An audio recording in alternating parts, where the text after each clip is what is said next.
A ONU fez um alerta para a alta nas emissões de gases de efeito estufa e o déficit bilionário no financiamento climático antes da COP30. O evento acontece em pouco mais de uma semana aqui no Brasil. O crescimento das emissões foi de mais de 15%. E o dinheiro para conter a crise climática não é suficiente, não. Os países em desenvolvimento precisariam de mais de 3,4 trilhões de dólares e só receberam 60 bilhões. Quem chega no Conexão para analisar esse assunto é o professor da FGV Direito Rio e da Escola de Economia da FGV em São Paulo, onde lidera inclusive pesquisas e projetos sobre clima e transição verde, o Daniel Vargas. Daniel, boa tarde, seja muito bem-vindo. Oi, Kelly. Boa tarde, um prazer. O que esse alerta da ONU traz de chacoalhão da realidade para a gente?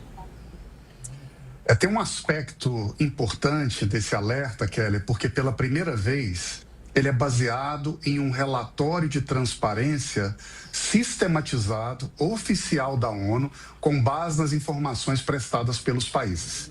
Então, eles coletaram todos os inventários nacionais, que são os relatos de cada nação, e as metas estabelecidas por cada nação. A partir daí, se cria uma espécie de painel de controle gerencial que nos permite ver onde estamos e o que faltaria para a gente atingir essa meta global de evitar a elevação da temperatura acima de 1,5 até 2100. E o que os dados revelam é que a gente, digamos assim, está bem aquém das expectativas e do que precisaríamos fazer. Pois é. Duas informações importantes. Pois não, Daniel. A primeira delas é que apenas 1/3 dos países atualizaram as suas chamadas NDCs.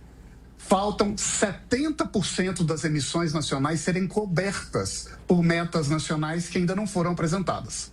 Além disso, as NDCs que foram apresentadas pelos países, na sua grande maioria, estão limitadas em informações e em compromissos e dependem de financiamento externo que, como você disse, está longe de chegar.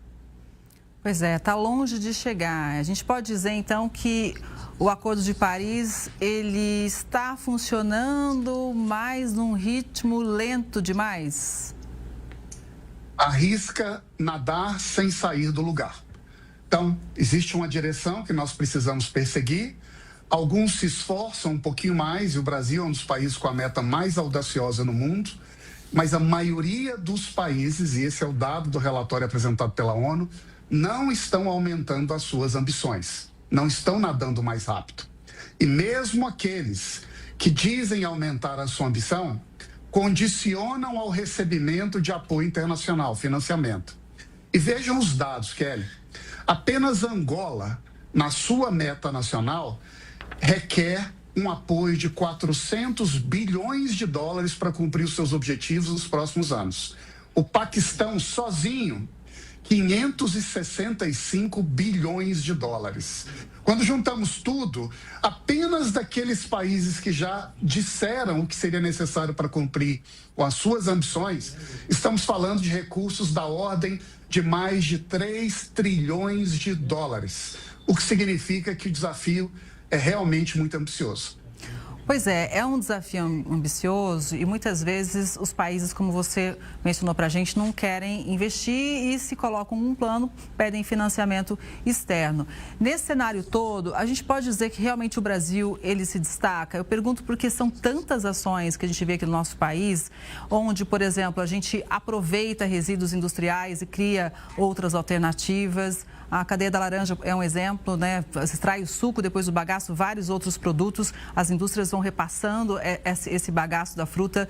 Enfim, são várias ações que realmente fazem do Brasil diferenciado. A questão dos biocombustíveis também e a questão do biometano, que a gente está implementando novas gestões. Então, como que fica o Brasil perante o mundo e quando que esses outros países realmente vão tomar uma decisão? Quando tiver um prejuízo maior no bolso, que análise que a gente faz em relação ao Brasil e os demais países, Daniel? Kelly, vou ser muito direto. Eu tenho examinado e acompanhado as políticas de inúmeros países do mundo para realizar sua transição verde. Eu desconheço, entre qualquer país em desenvolvimento, um país que tenha abraçado com tanta prioridade a agenda ambiental.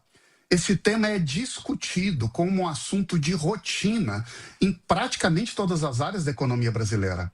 Lá no campo, no interior, quando nós dialogamos com os proprietários rurais, o que a gente vê não é apenas uma curiosidade em relação à agenda do clima, é um debate verdadeiro sobre o que será necessário fazer, como eu posso me beneficiar com isso, o que eu fiz é suficiente, o que o governo está me pressionando, o que faz com que, na realidade brasileira, a questão não é mais se o tema do clima é relevante entre nós, é como nós temos caminhado e o que poderíamos fazer para acelerar esse avanço no país. Porque a realidade é que aqui entre nós somos campeões em tudo aquilo que é central na agenda climática.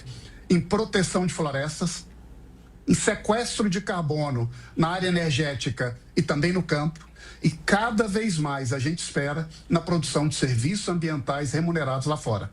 Pois é, inclusive a gente sempre também tem que tocar numa tecla, que não existe almoço grátis. A gente falou agora há pouco que os países para fazer algo pedem financiamento externo e o Brasil, que já faz muita coisa, também merece esse reconhecimento, Daniel.